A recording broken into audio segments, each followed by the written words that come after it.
Greetings, everyone.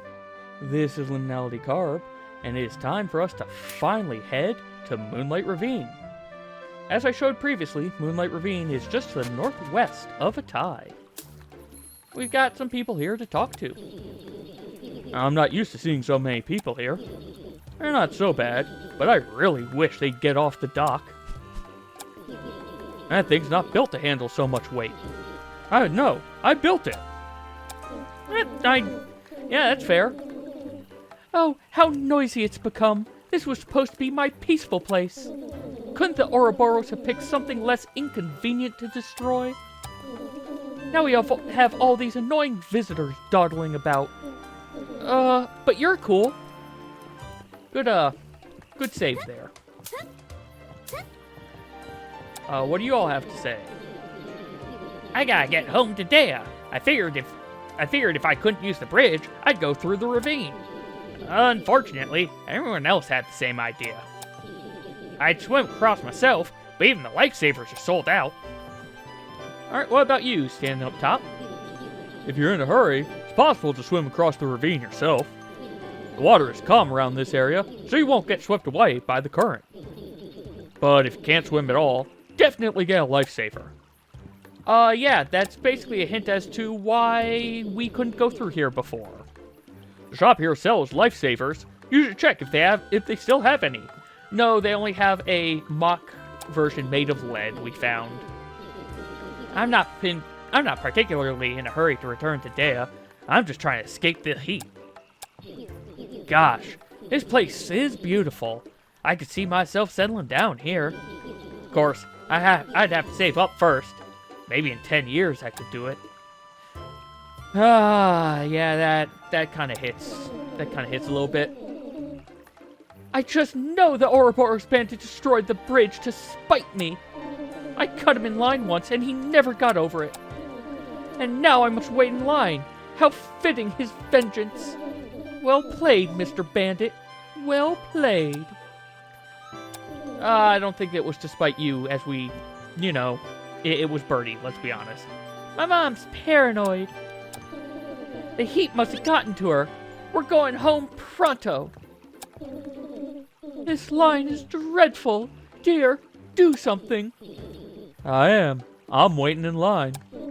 Well, can't you wait in line faster? Why should I have to wait? In Dea, people would clear the way for me.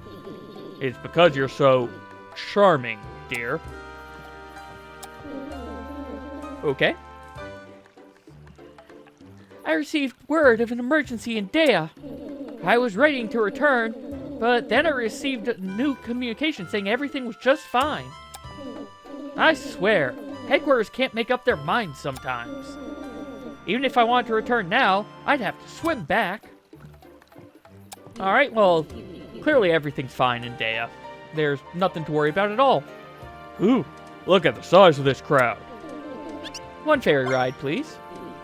Sure, though there's a long waiting list. People in line today signed up a week in advance. My brother and I own a small ferrying business, but he's on vacation. I'm not able to handle this much traffic. Yeah, so, no ferry rides for us, unfortunately. If you're planning to swim, I advise you be cautious of the knife krill swarms. Knife krill have razor-sharp beaks, and they fly in packs. Dive for the water if you hear them.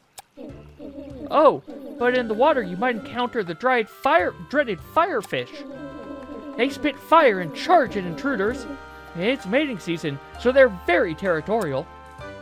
Good to know. Avoid both knife krill and firefish. I've ridden the ferry every day for free for the past 10 years. But now, because there's a huge crowd, Uncle says I have to pay? The nerve! It's true what they say, money changes people. It definitely changes some. Actually, a lot. But we have our life preserver, so we can head over to the right and enjoy the sound of the knife krill.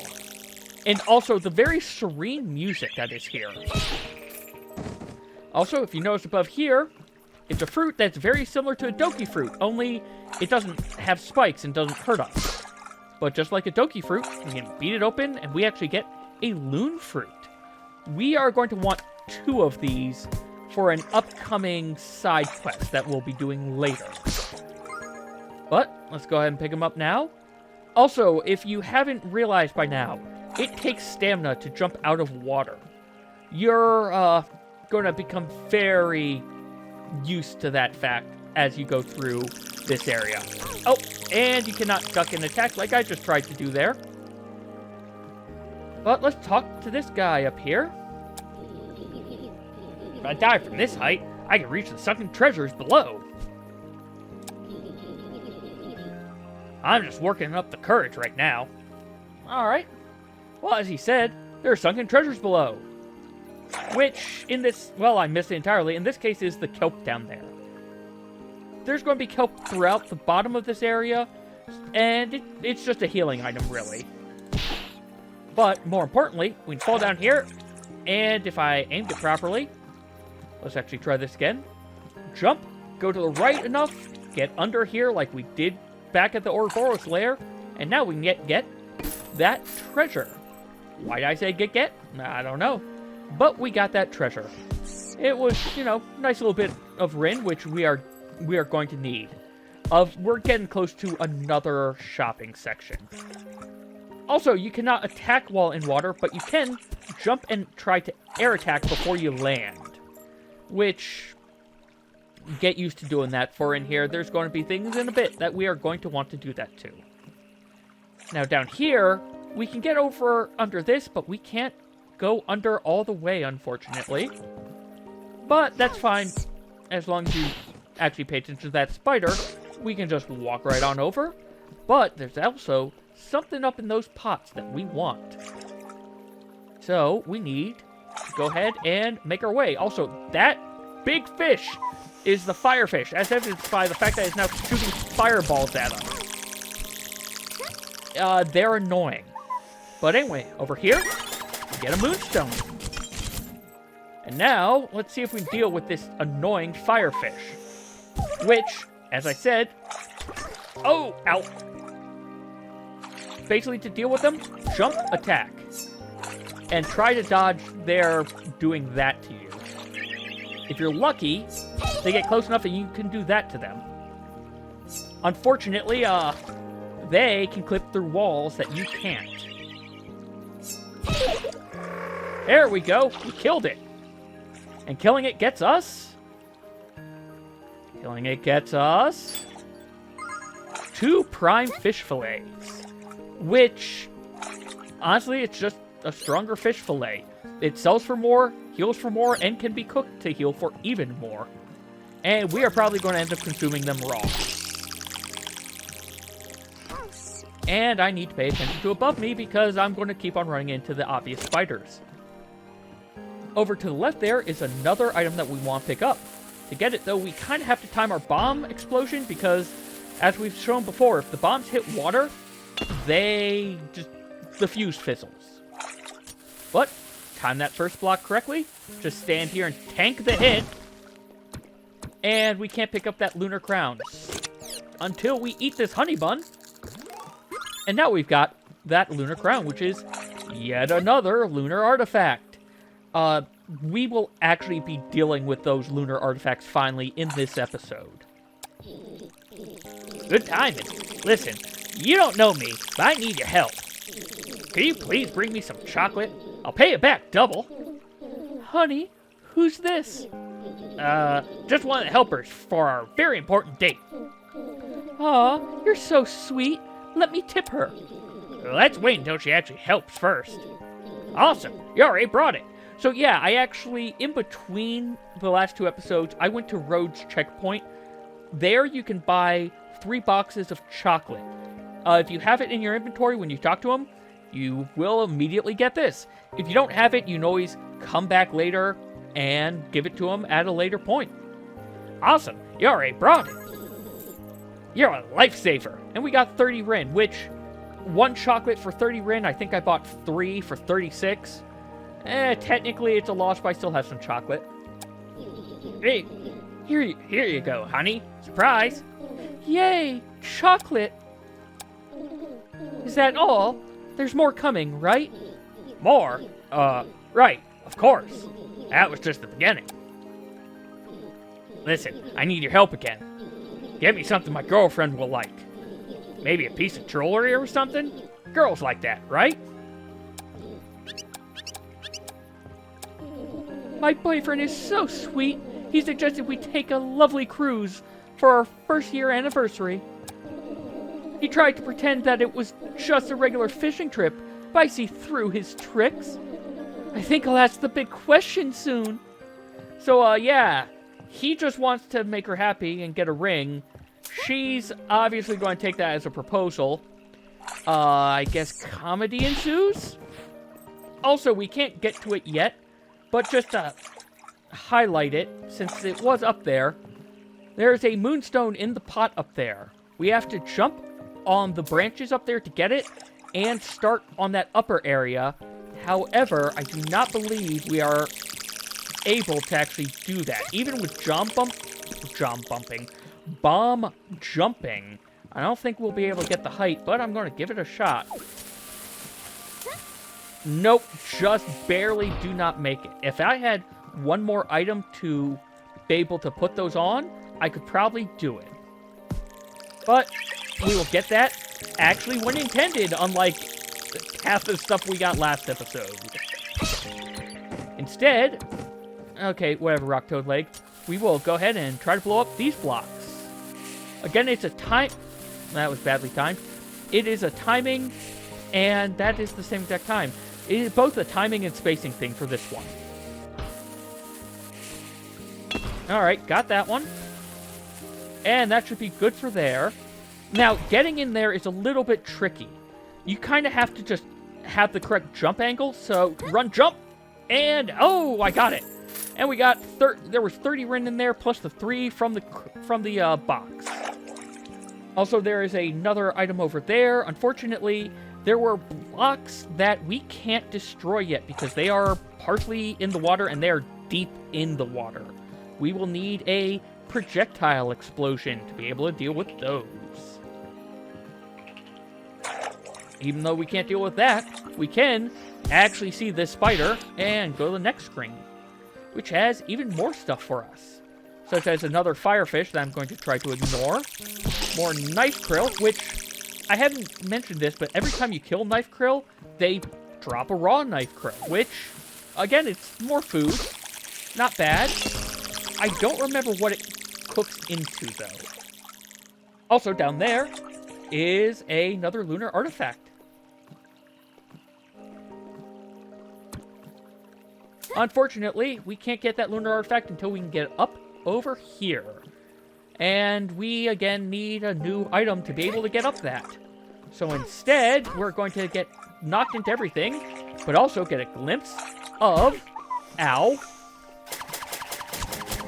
Get a glimpse of a energy gem that I'm going to try to get, but I need to deal with these things first. Okay, come on, rock toads. Oh, right, you have aim hacks. You have aim hacks. Okay, so be in the water to avoid the fire from those fish. I'm going to eat this roast bird because I am low on health. And we now need to take this guy out. Now, if I remember correctly, ow. If you hit them enough, yeah, there we go. If you hit them enough in quick succession and get them low enough, they'll just run away. So, unfortunately, you kind of have to do a lot of damage with your last hit if you want to get the prime fish fillet from them. But, head on over here. Right into that spider again. You know what, spider? I know you're there this time. But, spider gone. Jump down this tree, and we didn't jump high enough, so we need to actually go this way onto this upper one. Now jump down this tree trunk, and we get finally another energy gem.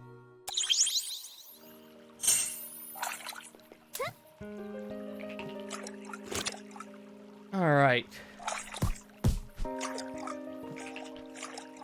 But that energy gem, I think, is the last collectible that we will be getting in the ravine proper. We are finally on the other side of the ravine, and here's another ferryman. Great news! The traffic jam is cleared. I can ferry people across now. I charge but a modest fee of 10 ren. You look familiar. I look familiar?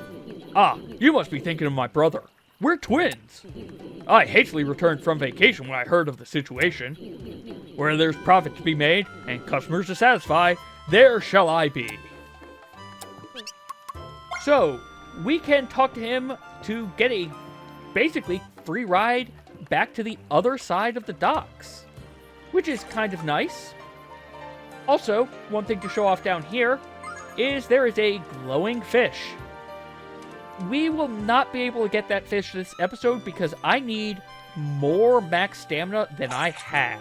And I will show you, but I will show you why and how you yourself can try to get it. I was just about to swim across the ravine. Then the traffic cleared up and I was able to ride the ferry. Talk about fortuitous timing, eh? So it literally cleared up as we were swimming across ourselves. That's basically what they're saying. Also, hi, Bo. We'll talk to you in just a second. Talk to these Ouroboros bandits has me a little unnerved. Sure, I've fought before, but only in practice spars. I heard reports of them roaming the Dea region. They don't appear to be plotting anything, however. Maybe they're looking for someone? Yeah, they're looking for us. They want revenge for Birdie. Greetings, we meet again. I'm tracing a route with my eyes. This place is perfect for a free running course. Care to try? Like before, there's a prize in it if you succeed. Yeah, let's attempt Bo's free running course. Now we're talking. Let me set up the course. Before we start, any questions? No, we're just going to start. This is a relatively easy course. You have to start by going to the right, though, for this one, and it will make sense why as we finish. On your mark, get set, go! So, just head over here, climb up the ladder, go more to the right, and just like last time, we eventually circle back, get both of these. Do not sprint jump off of this one, or else you will not land on this roof properly. Jump for that, and then the final one is all the way over here to the left. Also, as you saw there, if you hit sprint while you're in water, Gail will do a very fast swim, so that is kind of nice. You did it! Those were some sweet moves. That dive you did into the water, magnificent! Do continue to nourish that budding free-running spirit. For now, receive your reward.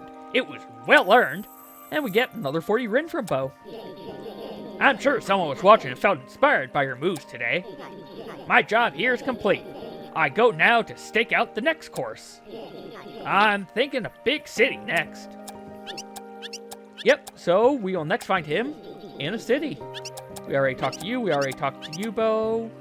What do you have to say? I paid this girl for a lesson, and then she threw me. Back in my day, if you wanted to make some money, you opened a lemonade stand. Well, the girl he's talking about is right here. It's Kyoshi. Greetings. I'm Kyoshi, a soon-to-be traveling martial artist. I plan to journey the land in search of strong martial artists to challenge. However, I'm going to need travel funds, so for a limited time, I'll be teaching lessons for a small fee. So, are you interested? Yeah, well, we just got 40 from Bo. We'll pay 20 for our martial arts lessons. Great. Okay, I'll be teaching you ukemi. It means to fall with grace. I'm going to throw you now. Right before you land, press L2. And I missed. I missed twice. Press it right before you land, as she says, and you succeed. Yes, you did it. That was a beautiful ukemi. Ukemi allows you to nullify damage you would get from being thrown. It's also handy to halt the bouncing momentum you accrue when you've been hit hard. Use it well, and it'll be one of your most valuable tools in battle. So yeah, back in Pancello, the son of the dojo owner lead. I don't know what you call him. But he ended up telling us about Ukemi. This person, if you missed it there, will tell you about it as well, and actually give you a practical lesson. With a tar in place, my boat is finally seaworthy. Uh-oh. I think I tarred the boat to the roof. Well, enjoy your new houseboat, I guess. Also, to get that fish that is underneath the docks, you need to come up here to cast. The reason for that is because you need to actually toss your line. Well, that would have been beautiful if I hit the right button. You need to actually toss your line so that bounces. Oh, keep going, keep going, keep going. Oh, a little bit more. There we go. Bounces and rolls right into there. And then you've got to reel it all the way back in. And this is unfortunately why I was saying I need more stamina. I don't know if holding it is better or not. Okay. Not enough. I ran out of stamina. I might just need one more energy gem to get it. But effectively, that's what you need to do. And then you cannot mess up that fish at all because you will have no stamina left. Actually, there was someone else to talk to down here. 2 people I missed. Let's talk to you first. 2 famous scientists own state-of-the-art laboratories in the Dea region. One lies to the north, and one lies to the northeast. I heard one of the 2 is an eccentric fellow who staffs his laboratory with only golems. I'm not sure if that's impressive or sad. We'll find out eventually because we will be going to both. I was going to travel to the City of Wonder today, but this place is so pleasant, I think I'll tarry longer. City of Wonder, that's what they call Dea. It's the big city that lies east-northeast of here. Some also call it the City of Windmills. Romantics know it as the City of Love. There's also the Tunnel City, City on a Hill, the Tasty Pastry. Dea's got a lot of nicknames, apparently. But we have now crossed to the other side of the river.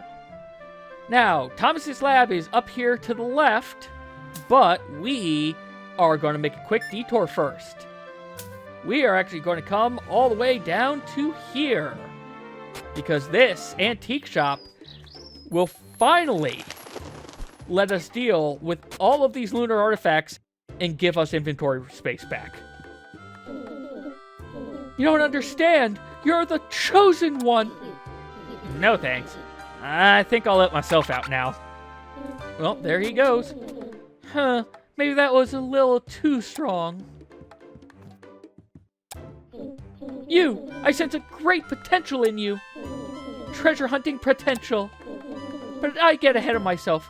I'm Astrid. Nice to meet you. Gail? I'll be sure to remember it. As you can see, I own but a humble museum shop. Look at my collection and frown. Most of it is junk, I know.